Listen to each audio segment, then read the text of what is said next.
warahmatullahi wabarakatuh. Nama saya Desmana SPD, mengajar di SMA Negeri 1 Tarung Kuda. Adapun materi pelajaran yang saya beri adalah mata pelajaran biologi. Baiklah, pada hari ini kita akan melanjutkan untuk pembelahan sel. Yang mana yang minggu lalu kita sudah belajar pembelahan sel secara amitosis dan mitosis. Sekarang kita mulai lagi belajar pembelahan sel dengan cara meiosis. Ya.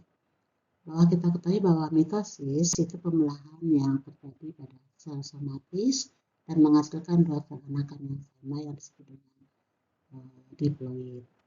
Nah, sekarang pembelajaran meiosis itu sama pembelahan juga, tapi secara meiosis ada secara pengurangan atau reduksi terjadi pada sel gamet atau sel gamet atau kelamin. Nah, tujuannya yaitu untuk menjadi sel anak 4 sel anakan yang bersifat diploid. Nah, adapun tahap-tahapnya pada pembelahan meiosis itu sama, ada profase, metafase, anafase, dan telofase. Hanya pada meiosis itu terjadi 2 kali pembelahan. Ada profase 1, nanti ada setelah metafase 1 semuanya 1 sampai telofase 1, baru nanti lanjut ke tahap profase 2. Jadi terjadi 2 kali prosesnya, tahapnya sama. Baiklah, untuk sini kita perhatikan maka meiosis ini bagaimana di sini kromosom sudah mulai atau plasma membrannya sudah mulai lepas sehingga masuk ke fase metafase, tadi ke profase itu sudah masuk siap pembelahan dan dinding plasma sudah mulai lepas. Masuk ke fase berikutnya, metafase 1, dinding sel sudah mulai lepas. Di sini kromosom sudah mendekati sentriol dan sudah mempunyai garis kutub untuk menjadi 2 bagian. Setelah metafase, tahap berikutnya masuk ke tahap anafase. Tadi pada metafase itu kromosom berjajar yang masih berdekatan dengan bidang ekuator. Sekarang kromosom sudah mulai berjauhan dan menuju ke kutub sentriol masing-masing dan sudah berjalan dan mulai akan siap-siap untuk melanjut ke tahap telofase. Di mana tahap telofase kromosom sudah terpisah pada sel dinding sel masing-masing, yang mana kita ketahui bahwa tadi dari 1 sel induk sudah menjadi 2 sel induk, 2 sel anakan yang masih bersifat diploid. Maka akan dilanjutkan tahap berikutnya yaitu meiosis 1 ke meiosis 2. Nah,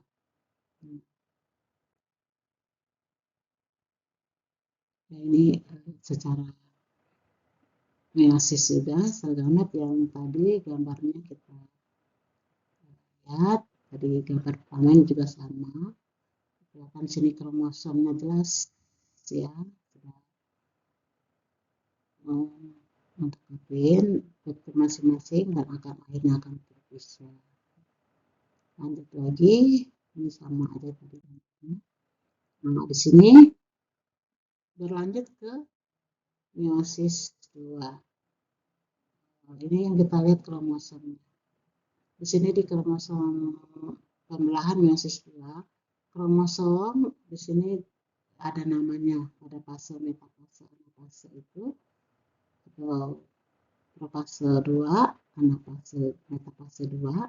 Nah, di sini sebelum masuk ke dari profase 2 mau masuk ke metafase 2, tahap ini profase mempunyai di kromosomnya itu mengalami bentuk atau perubahan dari kromosomnya. Dalam itu disebut sini ada pertama tahap leptoten, zigoten, pakiten, diakinesis, dan diploten.